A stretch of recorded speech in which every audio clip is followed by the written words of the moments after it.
আমাদের রিসেন্ট একটা স্টাডি বলছে 20টা জেলাতে গত 3 মাস 2025 সালের ফেব্রুয়ারি থেকে মে পর্যন্ত মামলার ফাইল পার্টিকুলার কয়েকটা আইনের আওতায় মামলার ফাইলিংয়ের যে রেশিও ছিল, আমরা 2026 সালের মার্চ থেকে মার্চ এপ্রিল মে 3 মাস আমরা ঠিক একই সময়ে ওই মামলাগুলোর ওই আইনের আওতায় মামলাগুলোতে দেখলাম ফাইলিং হার কমেছে 62+%, যেটা আমাদের কাছে অনেক আশার সঞ্চার করে। আমরা মনে করি যে আমরা যদি এই প্রক্রিয়ায় এগিয়ে যেতে পারি তাহলে বাংলাদেশে একদিকে যেমন মামলার ফাইলিং ফ্লোটা কমানো যাবে, একই সাথে আমরা বিচারকদের কাছে আহ্বান জানিয়েছি, বিচার বিভাগের কাছে আমরা নিবেদন করেছি যে আপনারা অল্টারনেটিভ ডিসপিউট রেজলিউশনটা একটু এনকারেজ করেন, ট্রাইব্যুনাল মামলাগুলো সর্ট আউট করে সেখানে কিভাবে দ্রুততম সময়ের মধ্যে নিষ্পত্তি করা যায় সেই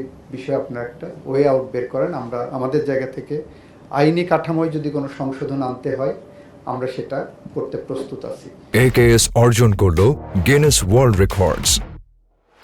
AKS আমি ব্লাস্ট এবং ব্রাককে বলবো যে আপনারা এই জায়গাটাকে আমাদেরকে সহযোগিতা করতে মালয়েশিয়ার অভিজ্ঞতাটাকে কিভাবে একটু কাজে লাগাতে পারেন। মালয়েশিয়ায় 2 বছরের মধ্যে এরকম মামলার জট ড্রাস্টিক্যালি ড্রপ ডাউন করতে পেরেছিল।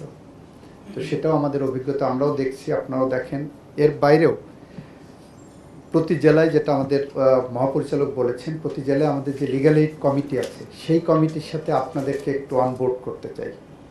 আমাদের এটা হলো যে মিডিয়েশন তো প্রি ট্রায়াল মামলা, প্রি ফাইলিং কেসে, পোস্ট ফাইলিং যেগুলো মামলা হয়ে আছে বা দীর্ঘদিন পেন্ডিং আছে এই ধরনের মামলাতেও যদি মিডিয়েশনের কাছে জজ সাহেবরা পাঠায়, আমাদের মিডিয়েশন কমিটির কাছে, লিগ্যাল এইড কমিটির কাছে, সেই মামলাগুলো কিভাবে মিডিয়েট করে দেওয়া যায় আপনারা একটু ফিল্ড লেভেলে যদি সহযোগিতা করেন সেখানেও আমরা এক্সিস্টিং মামলার সংখ্যা কমাতে পারবো।